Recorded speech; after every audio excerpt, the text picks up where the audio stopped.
الحمد لله رب العالمين والعاقبة للمتقين والصلاة والسلام على سيد الأنبياء والمرسلين وعلى آله وصحبه أجمعين أما بعد فأعوذ بالله من الشيطان الرجيم بسم الله الرحمن الرحيم فاسألوا أهل الذكر إن كنتم لا تعلمون وعن انس بن مالک رضی اللہ تعالی عنہ قال قال رسول اللہ صلی اللہ علیہ وسلم طلب العلم فریضۃ علی کل مسلم او کما قال علیہ الصلاۃ والسلام۔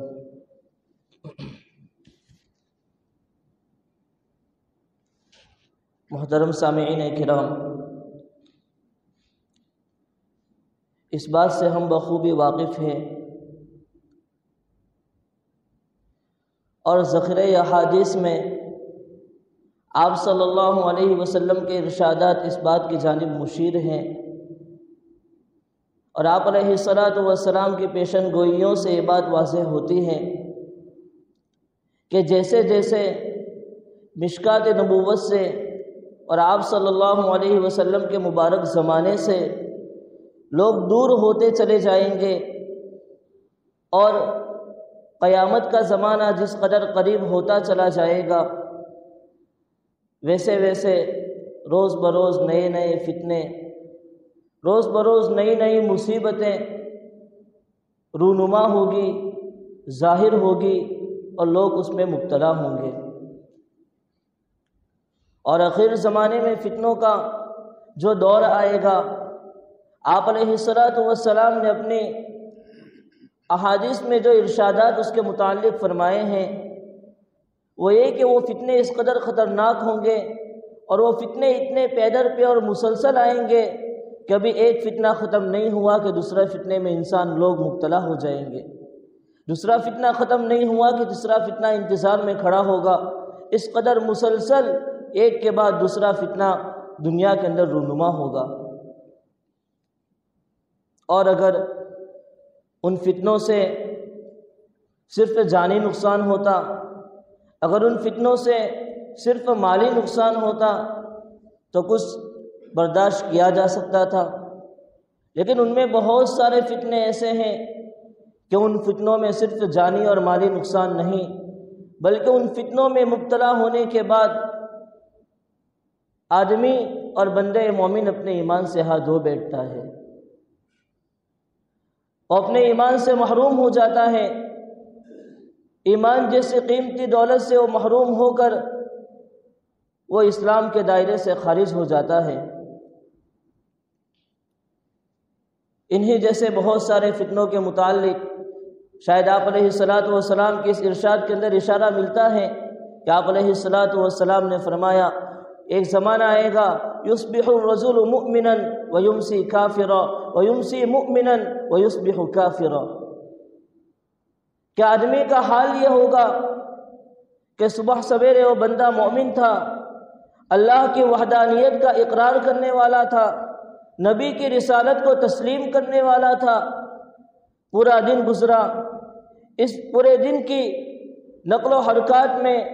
پورے دن میں جو اس کے جسم سے جو اعمال صادر ہوئے، اس کے ذہن سے جو خیالات پیدا ہوئے، جن خیالات نے اس کے ذہن کے اندر جنم لیا، وہ خیالات اتنے خطرناک تھے اور وہ اعمال جو اس کے جسم سے صادر ہوئے وہ اس قدر خطرناک تھے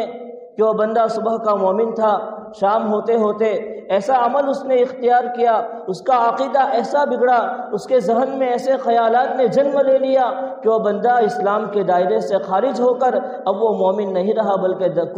کفر کے دائرے میں داخل ہو گیا۔ آپ علیہ السلام نے فرمایا یصبح الرجل مؤمنا ویمسی کافرا، کہ اس قدر خطرناک دور اور فتنے ہوں گے کہ صبح کا بندہ مومن تھا، شام ہوتے ہوتے کفر میں داخل ہوا، اور فرمایا ویمسی مؤمنا ویصبح کافرا، اور اسی طرح شام کے وقت بندہ مومن تھا، رات گزری، ایسا عمل اس نے اختیار کیا، ایسے خیالات اور عقیدے کے اندر وہ شخص مبتلا ہوا کہ پھر صبح ہوتے ہوتے وہ بندہ مومن نہیں رہا بلکہ کافر بن گیا اور اسلام کے دائرے سے خارج ہوا۔ آج کل ہم جس دور سے گزر رہے ہیں تقریباً وہ بھی اسی فتنوں کا دور ہے کہ اس میں ایسے ایسے فتنوں نے جنم لیا کہ جس فتنے کے اندر بندہ اگر مبتلا ہو جائے، ان فتنوں سے حفاظت کا اگر انتظام نہ کرے تو بندہ اپنے ایمان سے ہاتھ دھو بیٹھتا ہے۔ اور اگر بندہ اس فتنے سے بچنے کا انتظام کرتا ہے، اس فتنے سے حفاظت کا انتظام کرتا ہے تو اس کا ایمان محفوظ ہوتا ہے۔ انہی فتنوں میں سے واللہ عالم بالصواب آج کا ایک بڑا فتنہ جو نظر آتا ہے وہ یہ ہے کہ ہر شخص جو عالم نہیں، جن کے اندر تعلیمات اسلام کے متعلق ان کو سمجھنے کی مہارت نہیں ہے، وہ شخص خودرائی اور خودبینی کے اندر مبتلا ہے۔ وہ اپنے آپ کو اس قابل سمجھتا ہے کہ وہ تعلیمات اسلام کو خود حل کر سکتا ہے، مسائل کو خود حل کر سکتا ہے، اور علم علماء کے واسطے کے بغیر بھی وہ حاصل کر سکتا ہے۔ آپ صلی اللہ علیہ وسلم نے فرمایا طلب العلم فریضۃ علی کل مسلم، کہ ضرورت کا علم دین حاصل کرنا کہ جس کے ذریعے اس کے شب و روز کے اعمال، اس کے صبح و شام میں صادر ہونے والے اس کے اعمال، اس کی عبادتیں، نماز، روزہ، زکوٰۃ، حج، جو اوامر ہیں وہ صحیح ہو جائیں۔ شراب، زنا، چوری، ڈکیتی، ظلم، جبر جیسے جو نواہی ہیں جن سے شریعت میں روکا گیا، ان سے بچنے کا صحیح طریقہ اس کو معلوم ہو جائے۔ اس قدر ضرورت کا علم حاصل کرنا ہر بندے مومن اور بندے مسلم کے لیے لازم اور ضروری ہے۔ نے فرمایا آپ علیہ الصلوۃ والسلام نے طلب العلم فریضۃ علی کل مسلم، کہ ہر بندے مسلم اور مومن کے لیے علم کو حاصل کرنا جس سے اس کی ضرورت پوری ہو جائے اور صبح و شام کے اس کے اعمال درست ہو جائے، اتنا علم تو حاصل کرنا ہر بندے مومن کے لیے لازم اور ضروری ہے۔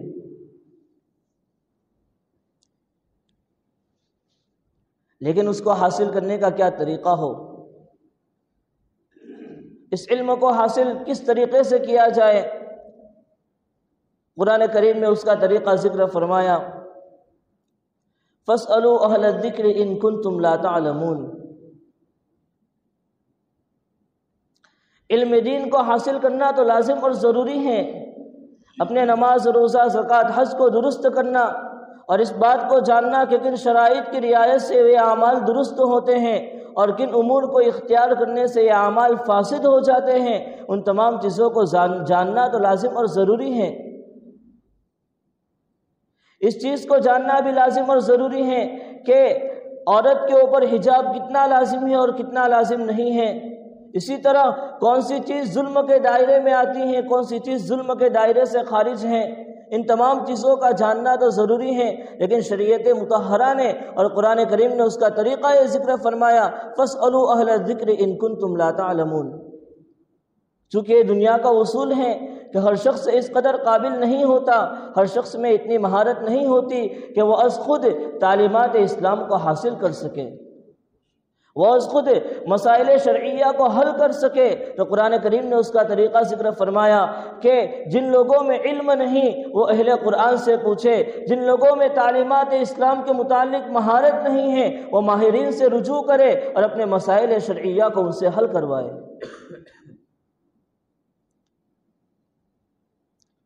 یہی طریقہ چلا آ رہا ہے، حضرات صحابہ کرام کے زمانے سے یہی طریقہ چلا آ رہا ہے، غیر ماہر نے ماہر کی جانب رجوع کیا اور اپنے مسائل شرعیہ کو حل کروایا۔ جس زمانے میں امت میں ائمہ مجتہدین کی ضرورت تھی، ایسے ائمہ اور علماء کی ضرورت تھی جو اپنے خداداد علم سے قرآن اور حدیث سے بلا کسی واسطے کے مسائل کا استخراج کر سکے، مسائل کو حاصل کر سکے اور ایک مذہب کو مدون کر سکے۔ جب یہ اس چیز کی ضرورت تھی تو اللہ تبارک و تعالیٰ نے امت میں ایسے علماء پیدا فرمائے۔ لیکن تابعین اور تبع تابعین کے زمانے میں یہ سلسلہ بند ہو گیا، یہ ضرورت پوری ہو گئی۔ اب ضروری تھا امت کے اوپر کہ غیر مجتہد علماء مجتہدین علماء کی پیروی کرے، اور آج تک یہی سلسلہ چلا آ رہا تھا۔ کہ غیر مجتہد علماء نے مجتہدین کی پیروی کی، اب اور اس کے بعد جن لوگوں کو اللہ تبارک و تعالیٰ نے علم دیا اور جن لوگوں کو اللہ تعالیٰ نے علم نہیں دیا، تو ان غیر عالم کے لیے ضروری ہے کہ اپنے مسائل میں علماء کی پیروی کریں۔ جیسے غیر مجتہد عالم کے لیے ضروری ہے کہ وہ مسلک کے سلسلے میں مجتہد عالم کی پیروی کرے، اسی طرح غیر عالم اور غیر ماہر کے لیے ضروری ہے کہ وہ اپنے مسائل کے سلسلے میں عالم اور ماہر کی پیروی کرے۔ فَاسْأَلُوا أَهْلَ الذِّكْرِ إِن كُنتُمْ لَا تَعْلَمُونَ کے ضمن میں مفسرین نے لکھا ہے کہ یہاں پر اہل الذکر سے اہل قرآن مراد ہیں، اور پھر اس پر علماء کا یہ اجماعی مسئلہ نقل کیا ہے کہ علماء کا اس بات پر اتفاق ہے کہ غیر عالم کے لیے فتویٰ دینا کبھی جائز نہیں، اور اس بات پر بھی اتفاق ہے کہ غیر عالم کے لیے ضروری ہے کہ وہ عالم کی طرف اپنے مسائل میں رجوع کرے۔ اس لیے آج ضروری ہے کہ لوگ اپنے مسائل کو از خود حل کرنے کے بجائے اپنے مسائل کو مقام علماء سے حل کرنے کے بجائے وہ انٹرنیٹ سے اگر حل کریں، گوگل اور یوٹیوب کے ذریعے اگر حل کریں تو اس سے مکمل احتراز کریں، اس لیے کہ کئی ایسے متعدد واقعات پیش آئے۔ ویسے تو اکثریت ابھی اس طرف مائل نہیں ہوئی، لیکن بعض حضرات نے خود بینی اور خود رائے اختیار کی، اپنے مسائل کو علماء کے واسطے کے بغیر حل کرنا چاہا، تو وہ ایک دو مسئلے کے اندر انہوں نے اپنی خود سے جانچ پڑتال شروع کی، ریسرچ شروع کی، تو اس کے بعد شدہ یہ ہوا کہ وہ حضرات پہلے راہ راست پر تھے، صراط مستقیم پر تھے، لیکن آہستہ آہستہ ان کی تحقیق بدلنے لگی اور وہ اپنے اعتبار سے ریسرچ کرنے لگے، نتیجہ اس کا یہ ہوا کہ وہ گمراہ ہوئے اور صراط مستقیم سے وہ بھٹک گئے۔ اور صرف اتنا ہی نہیں بلکہ بعض دفعہ تو یہ معاملہ ہوا کہ وہ اپنے ایمان سے ہاتھ دھو بیٹھے۔ اس لیے اپنے ایمان کی حفاظت کے لیے ضروری ہے کہ اپنے مسائل شرعیہ کو حل کرنے کے لیے علماء دین کی اور صحیح علم رکھنے والے اہل قرآن کی پیروی اور اتباع ضروری اور لازم ہے۔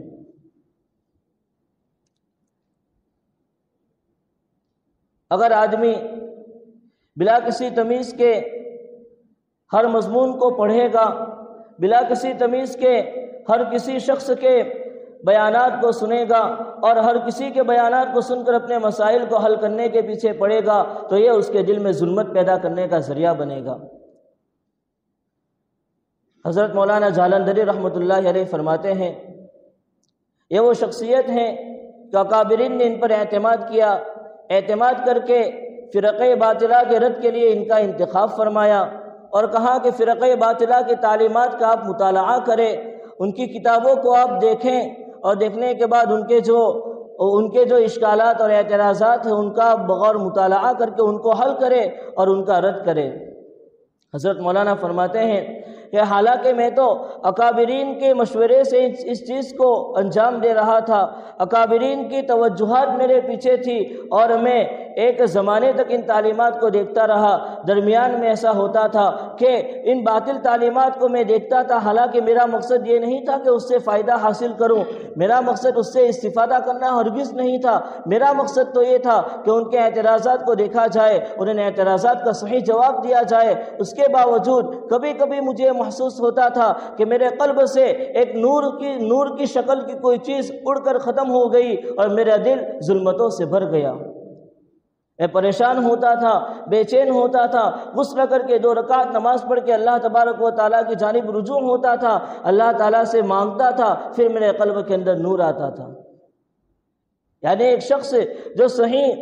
خیال سے، جو صحیح ارادے سے باطل تعلیمات کا اگر مطالعہ کرے تو اس کے قلب کا یہ حال ہو، تو اگر کوئی شخص بلا سوچے سمجھے محض فائدہ حاصل کرنے کے لیے، مسائل شرعیہ کو حل کرنے کے لیے ہر کسی عالم کا بیان سنے اور ہر کسی مضمون کو وہ پڑھنا شروع کرے، تو اس کے قلب کا، اس کے خیالات کا اور اس کے عقیدے کا کیا حال ہو سکتا ہے۔ حضرت تھانوی رحمۃ اللہ علیہ فرماتے ہیں کہ شریعت اسلام کی تعلیمات میں دخل اندازی کرنا یہ اس قدر خطرناک ہے۔ حضرت فرماتے ہیں کہ شریعت اسلام کے متعلق اور مسائل شرعیہ کے متعلق ہر شخص کو اتنی بھی مناسبت نہیں ہے جتنی مناسبت ہر شخص کو فن طب، فن حکمت اور فن ڈاکٹری کے ساتھ ہوتی ہے۔ کہ فن ڈاکٹری کے ساتھ، فن طب اور حکمت کے ساتھ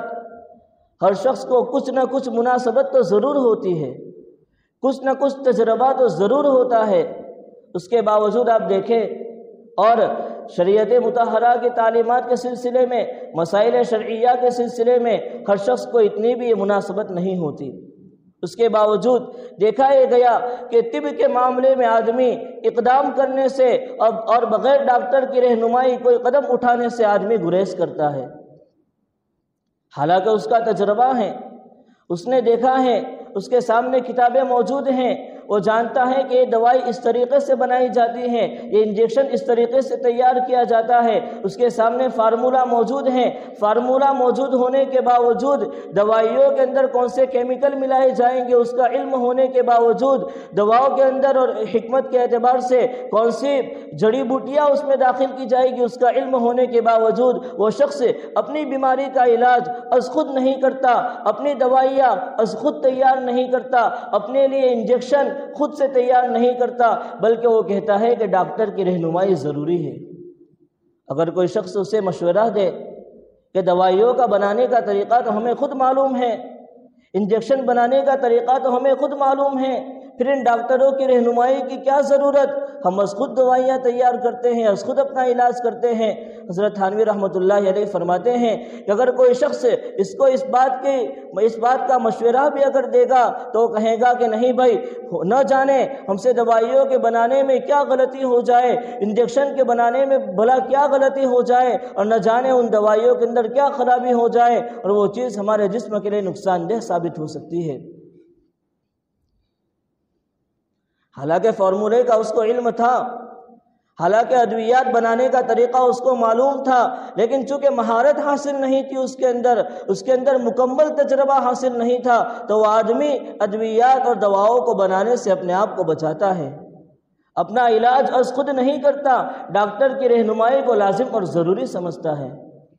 حضرت تھانوی رحمۃ اللہ علیہ فرماتے ہیں کہ جب طب جس کا حال یہ ہے کہ ہر شخص کو اس سے ادنا مناسبت حاصل ہے، ہر شخص کو اس کے متعلق کچھ نہ کچھ تجربہ ضرور حاصل ہے، اس کے بعد بھی آدمی ڈاکٹر کی رہنمائی کے بغیر قدم نہیں اٹھاتا، تو پھر کیسے ہو سکتا ہے کہ تعلیمات اسلام کے سلسلے میں، مسائل شرعیہ کے سلسلے میں پھر یہ کیسے کیا جا سکتا ہے کہ آدمی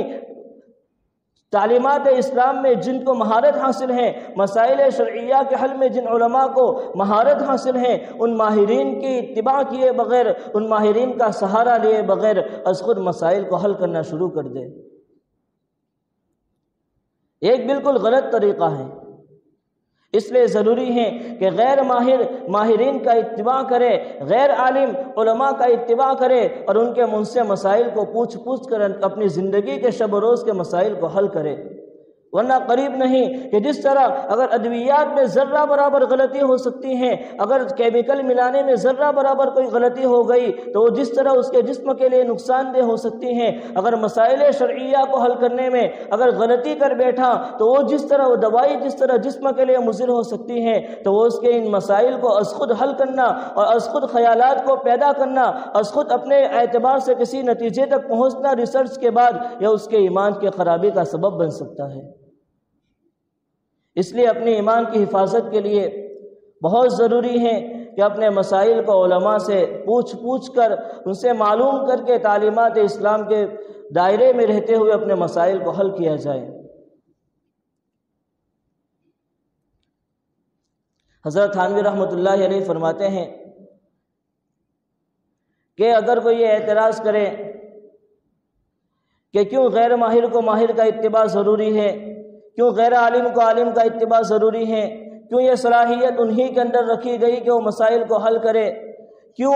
یہ صلاحیت یہ قابلیت انہی کے اندر رکھی گئی کہ ان کا اتباع کیا جائے، ہم کیوں اپنے اعتبار سے مسائل کو حل نہیں کر سکتے؟ حالانکہ عقل و خرد اور ہوش مندی اور ذہانت اللہ تعالیٰ نے ہمیں بھی دے رکھی ہیں، ہم بھی اپنے اعتبار سے مسائل کو پڑھ سکتے ہیں، ہم بھی اپنے اعتبار سے مسائل کو حل کر سکتے ہیں۔ کتابوں کے ترجمے ہو چکے ہیں، قرآن کریم کے ترجمے چھپے ہیں، احادیث نبویہ کے ترجمے بازار میں آ چکے ہیں۔ اس کے بعد علامہ تھانوی رحمۃ اللہ علیہ فرماتے ہیں کہ اگر محض تراجم کے ذریعے سے مسئلہ حل ہو سکتا تھا تو تراجم تو ڈاکٹری کی کتابوں کے بھی ہو چکے ہیں، لیکن ان تراجم پر جس طرح کوئی شخص اعتماد نہیں کرتا اور بھروسہ پورا کا پورا ڈاکٹری کے اوپر ہوتا ہے، اسی طرح صرف ترجمہ دیکھ لینے سے مسائل کو حل نہیں کیا جا سکتا۔ ماہرین کی اتباع اور ماہرین کی پیروی بہرحال ضروری ہے۔ اگر شبہ ہو قابلیت کے بارے میں کہ قابلیت انہی کے اندر کیوں رکھی گئی، ہم میں کیوں نہیں رکھی گئی، علامہ تھانوی رحمۃ اللہ علیہ فرماتے ہیں یہ اللہ تبارک و تعالیٰ کی ایک تقسیم ہے کہ اللہ تبارک و تعالیٰ نے ان کا انتخاب فرمایا علم کے لیے، اور انتخاب فرمانے کے بعد علم دین سے ان کو مزین فرمایا۔ یہ رب العالمین کی تقسیم ہے، یہ کسی کو عالم کسی کو غیر عالم بنایا، کسی کو ماہر کسی کو غیر ماہر بنایا، لہذا قانون کے اعتبار سے ضروری ہے کہ غیر ماہر ماہر کی اتباع کرے۔ اس میں شک و شبہ کرنے کی، اس میں چوں و چرا کرنے کی، اور اس میں اشکالات اور اعتراض کرنے کی ذرہ برابر اجازت نہیں۔ علامہ تھانوی علیہ الرحمہ فرماتے ہیں اگر اس بات کا شبہ کیا جائے اور یہ کہا جائے کہ قابلیت صرف انہی کے اندر کیوں ہے، پھر تو یہ اعتراض ہوگا کہ حضرات انبیاء کو ہی نبوت کیوں ملی اور ہمیں کیوں نہیں ملی؟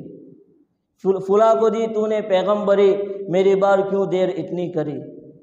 یعنی اللہ تبارک و تعالیٰ کی تقسیم ہے، اس تقسیم پر راضی رہا جائے اور غیر عالم عالم کا اتباع کرے، غیر ماہر ماہر کا اتباع کرے، تو عین ممکن ہے کہ اس فتنے والے دور کے اندر جہاں ہر شخص خود بینی اور خود رائے کے اندر مبتلا ہے، ہر شخص اپنے مسائل کو خود حل کرنے کے پیچھے پڑا ہے، عین ممکن ہے کہ اگر اتباع کیا جائے اور تعلیمات اسلام کے دائرے میں رہتے ہوئے صحیح علم کے مطابق اگر فیصلہ کیا جائے، علماء کا اتباع کیا جائے گا، تو ایمان اور اعمال کی حفاظت ہوگی۔ ایمان اور اعمال کی حفاظت ہی سب سے بڑی چیز ہے۔ اگر ایمان اور اعمال کی حفاظت نہیں تو پھر دنیا اور آخرت ہماری برباد ہے۔ دعا ہے کہ اللہ تبارک و تعالی ہمیں ہمارے ایمان اور اعمال کی حفاظت کی توفیق نصیب فرمائے، وقت کے صحیح اور معتبر علماء سے صحیح اور معتبر علم کو حاصل کر کے اپنے شب و روز کے مسائل کو حل کرنے کی اور اپنے باطل خیالات سے مکمل پرہیز کرنے کی ہمیں ہماری حفاظت فرمائے اور صحیح عقیدہ ہمیں نصیب فرمائے۔ آمین یا رب العالمین، وآخر دعوانا الحمد للہ رب العالمین۔